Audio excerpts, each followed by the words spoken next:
Excellent. Testing, 1, 2, 3. Morning, everybody. This is the segment that was listed behind us as the special effect update and case studies. Now, you may notice that none of us are Baz, and none of us are Ali, but they've had to send their apologies because Ali, unfortunately, came down with COVID about a week ago and isn't feeling quite up to it yet. It's also both Baz and Ali's birthday this weekend. How very dare they? Yes. So that we have a stunt Baz, a stunt Ali, and a stunt bubble buster on the end. Yeah, we're very lucky, the three of us, amongst many others that have been here at LaveCon, to have been invited over the years to be ambassadors for Special Effect. Now, looking around here, I'm pretty sure every face around here knows what Special Effect do. I don't need to reintroduce exactly what they do. No? Anybody not know Special Effect here? One. Okay. Two. Yeah. Two, right. Well, we'll do the short version. Special Effects has been over the years a charity very dear to the elite community, not only because we know Baz as Commander Kinrain, but also because of the work they do on helping people with physical disabilities or injuries gain access to all the stuff that we love and enjoy. Being able to fly a spaceship, regardless of any infirmity you have, is awesome. But not just spaceships. It's about kids and adults who need access to computers. Computers are such a part of enjoyment, fun, a quality of life as well. When you can play games, you can socialize with your friends these days online, and nobody cares how you're playing the computer games, just that you're able to join in. You're not watching somebody else staring and consuming a stream or watching somebody else play. You're taking part. And we're all very lucky to have been invited to be ambassadors through some of the stuff we've done over the years, fundraising, climbing volcanoes, doing silly cycle rides, that kind of stuff. Running about and yeah, it's been our absolute pleasure over the years to help them raise money so they can come up with the technology, but also the stuff they need to go meet people, find out their needs, get the kit running for them, get them on games, get them on computers, and get them joining in as well. So yeah, it's been our enormous pleasure. Now, having said that, the last 2 years have been a bit rubbish in their industry because consultation with the people they help is so important. Face-to-face consultations, finding out what people need, whether they need the eye gaze, chin controllers, small adjustments to their gaming setups. They normally do that in person, and obviously the audience that they're helping have vulnerabilities, a lot of them, and health issues, which have meant it's not wise to start visiting them in person and potentially spreading COVID about.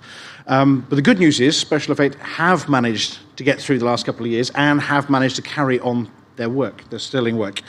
So Ali has sent us a little bit of an update. Have you got this one, or do you, the little note from Ali there? Nothing like putting it in her words rather than my words. Yeah, do you want to just the first paragraph of that one from Ali directly? The update bit or the changing things? The word basically. Yeah. So yes, basically they adapted everything to get everyone through lockdowns and continue providing their support. All the assessments were done online with multiple video calls, posting out equipment, follow-up calls to guide correct setup of tech, and further calls to ensure that everything was working, and assess it and tweak it and make any little changes, add tech, whatever was needed. Yeah, I mean, all the services they do have been continuing. There's been absolutely no reduction in demand throughout. They've got a new loan library, which we'll talk about in a second. Stargaze, eye control stuff, the Bubble Busters, which will give you a little update. Basically, cool robots. Robots are cool. They have cool robots. Is a cute little AV1 robot giving kids who are undergoing chemo, for instance, connected with education. So the kids can actually attend lessons with their little robot, taking their place actually in the classroom. But it's interactive. It's not just here's a camera and you hear a disembodied voice. There is actually a presence at that school desk, and they can put their hand up as well. So the robot can actually take part in lessons and provide them with access to education when it's also not been cool for them to go to school because of their own illnesses, conditions, when it's not been safe to do so. They've also been doing a lot of R&D, a lot of new stuff, which we've got a couple of case studies in a minute. But the virtual assessments have helped them in some regards, because there are some people they've not ever been able to get out to go and help. So this move to this 100% in person to this hybrid way of working where they can do video assessments as well, actually allows them to reach out to more people as well. Of course, it will never be a good substitute for capturing and discovering every little bit of movement somebody does or doesn't have, or some movement they didn't know they were aware of, a knee, foot, shoulder that might be of use in gaming or in using controllers. So there is never, it's never perfect to do it just remotely, but it has added a new string to their bows. We've got some other good news at the bottom of that little email. The Baz is back. Baz is back, yes. So for those of you that maybe don't know, yes, Baz unfortunately was struck down with a stroke. Oh, was it nearly 2 years ago? No, a year and a half ago. Yes. Yeah. Which was a bit rubbish, which sort of stopped him doing his usual awesome for a little bit. He then decided to fight the COVID monster while he was in hospital and defeated the COVID monster. And this was before we all had vaccines too, so he just did it all on his own. But he is now back. He's also a grand-Baz now. He is. He is now a grandfather as well. He's been sending pictures of that. But he's back, not full-time yet, but he's 12 hours a week. 12 hours, yeah. Yeah, he does a few mornings a week. And obviously his role has changed due to the changes after his stroke and his own mobility challenges. His role's changed a little bit, but he's there, he's back, he's awesome. He is. And Ali is there. And then we had one other bit of good news this week from Dr. Mick. Oh yes, Dr. Mick, in recognition of his work, picked up an MBE, which is fantastic. Very, very well deserved. He, obviously, the first thing he did was dedicated it to everybody else except for him, because he's that kind of guy. But yes, he dedicated, obviously, to the entire team over at Special Effects as well. Right, other than that, we've got some case studies that they asked me to present for you. Now, we do also have some goodies and some leaflets. And we're going to prevail upon you here. We're going to give you some of the leaflets, and the mission is to make sure everybody else here gets one of the little special effect updates as well. So when we're done, if you all grab some and then pass it around the other rooms, that'd be fantastic. We also have, which we'll do later on, we're going to throw some goodies at the crowd to say thank you for coming to join us here, but also for supporting Special Effect. Before we go into those, there are some ways you can raise money for Special Effects over this weekend. We have, in the room around the corner. The board games room, is it? I think it's in the board games room, yeah. A auction. Not an auction, a blind auction. Yeah, silent blind auction, whatever it is, yes. For some absolutely stunning 3D printed sci-fi models. There are a number of elite ships. There's a huge Sauron. There's I think it's an Ent. There's Sulaco, which I would love to have if I had anywhere to put it. It's absolutely incredible. But yes, please go and have a look. And if you only marvel at them, that's great. But if you fancy one, stick a bid in an envelope and you might get lucky. You never know. Obviously, there are multiple charities being raised for this weekend. And Special Effect always go to pains when we do these things, whichever event they're at, to say, they'd love being alongside the other charities too. So I believe this one is for Special Effect and for Ayla's, I think. Somebody else shouted out, but yes, for both the charities. So yes, it is going to both of them, but Special Effects regularly do turn around and say they work alongside so many other awesome charities that they are delighted to help with at the same time. Right, case studies. Where should we start? Should we do Cool Robots first? Cool Robots. Yeah, who wants to do Cool Robots? The Bubble Busters. Go on then. Well, the Bubble Busters was... It was a bit of an eerie foreshadowing, actually, because Baz brought it to LaveCon in 2019 as a sort of a bit of a secret project to show us all. And then, of course, 10 months later, it suddenly became very, very relevant with COVID landing on us. But for those of you who haven't seen it, because have you got the sheet? I can hold it up and read it. There we go. So put it on the little camera there. So there's the little bubble buster. So that's what I'm being virtually. It is, as David already said, allows a child to be present in a classroom. But it is more than just watching a lesson on Teams, because it's portable as well. So, not only does it allow you to put your hand up with more than a tiny little yellow thing in the corner like that, actually a little light lights up, it can speak, but they can go on field trips as well. So it can actually...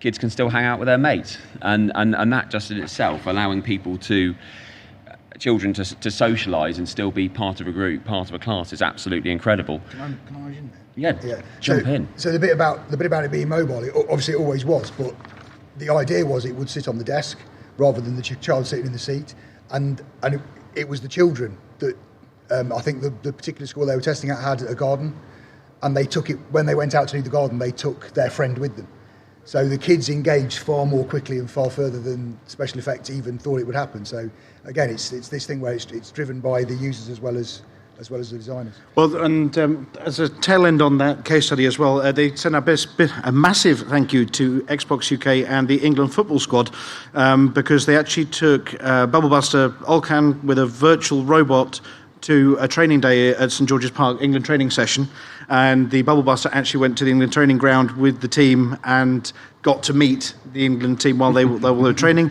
seeing and communicating in real time. So you're talking about field trips. That's a field trip. I wish. That's a pretty decent field trip, isn't it? Yeah. But yeah, I mean, he's 6 and been diagnosed with a rare blood disorder.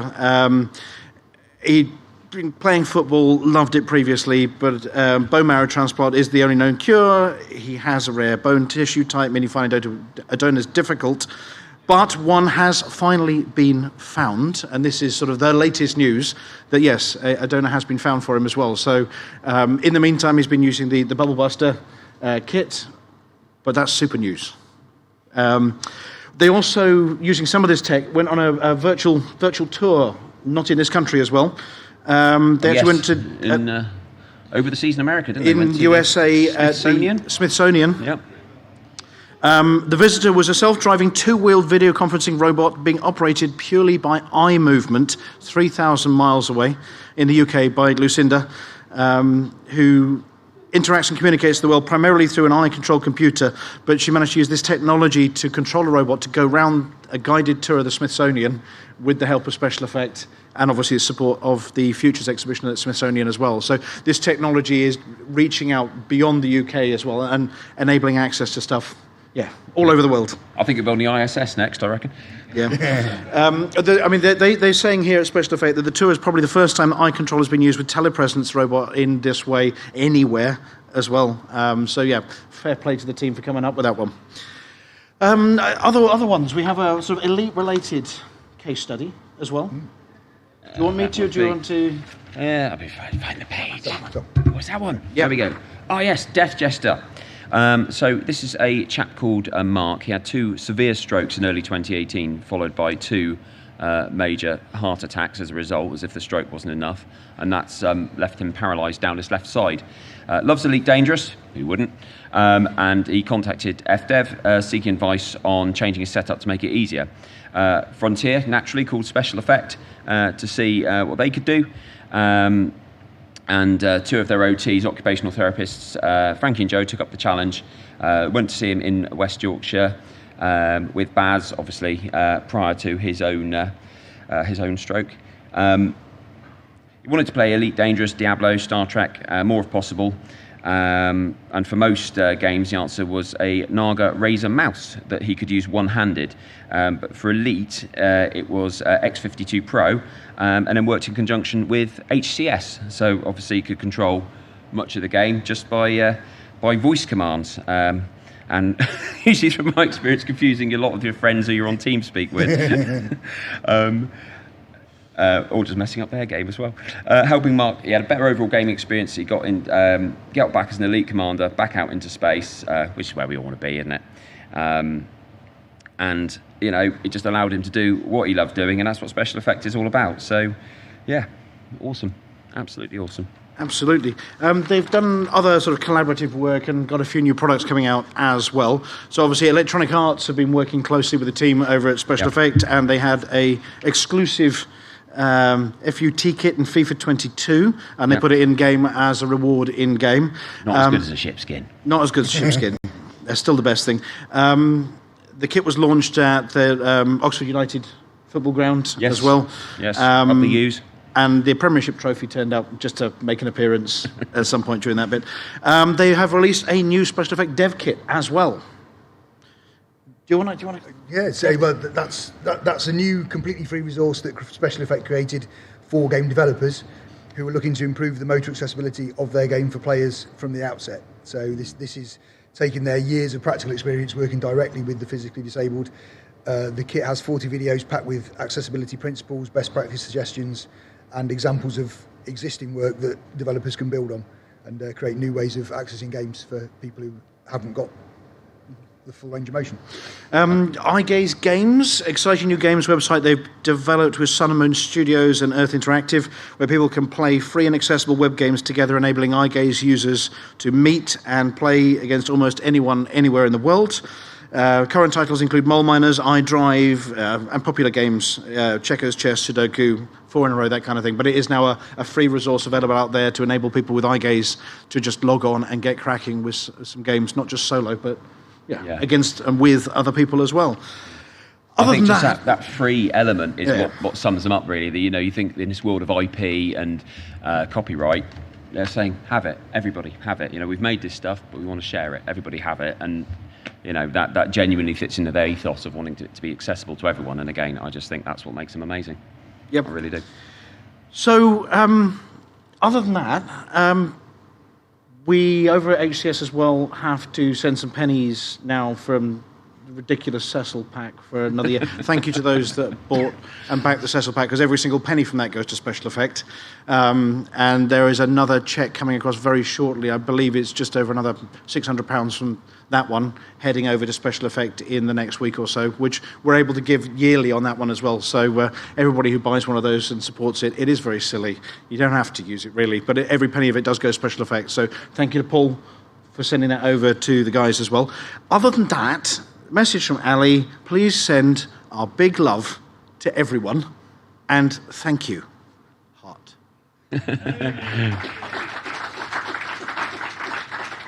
If you want to get involved, it is the easiest thing in the world. You can go on the Special Effect website and have a look at events that they set up, like running in London. Yeah, easy if you like your legs getting shorter. Easy involves sweating. It was 10K. It was 10K. It was a very hot 10K. Last weekend? Last weekend, yeah. Have you recovered? I have. I actually went for a run yesterday morning, which was, I even surprised myself with that. But And how much did you raise? I think we just passed 500. Yeah, we got 500, didn't we, between the two of us, and as a team, 15 grand on Special Effects 15th year. So we're really happy with that. Yeah, there was a time when the Special Effects team over at the London Marathon, they were the largest single team there out of any of the charities. They still are. It's not as big with the COVID and everything else, but yes, they were still the biggest single charity team. I think we had just over 100. Yeah. Plus some virtual as well. And given there are some big charity names out there and supporters, the support from the community and those who can put some time aside to do. You don't have to do the stuff that's going to break you. No. You can do painting or, play video games. You can absolutely. Play video games. And thank you to, obviously, during the lockdowns, various of the streaming community from Elite have been putting on all sorts of fundraising bits and bobs. They've been doing live streams in aid of Special Effect. Thank you very much to the streaming community for keeping the momentum going while we weren't allowed to go out and meet people, hug people, that kind of thing. So, well done, the streaming community. There's also one tiny way that everyone can help, especially we've obviously moved a lot more to buying things online and whatever else. If you use Amazon and you change the www to smile, you're allowed to choose a charity. And it's a sliver, but everything you buy, a little bit goes to the charity. I think last quarter's Special Effect total across Amazon was about 600 quid. So it does make a difference, and it doesn't cost you anything. It's just Amazon go, I'll chuck a little bit of yours to the charity you've ticked. So anyone who wasn't aware of that, please change it to Smile. Right, so to round up and finish off, to your right, sir, is a bag. In the bag are some bits and bobs. Aren't you lovely? Yes. So if you do and you have been giving generously or love Special Effect and you want to come and see us up on the stage afterwards, there's some goodies up here to say thank you very much for coming along to the talk and supporting Special Effect. Oh, and Flossie's also got a tin. If you want to mug Flossie and throw things in her tin, Flossie's also walking around. There we go. But thank you. And that is a wrap.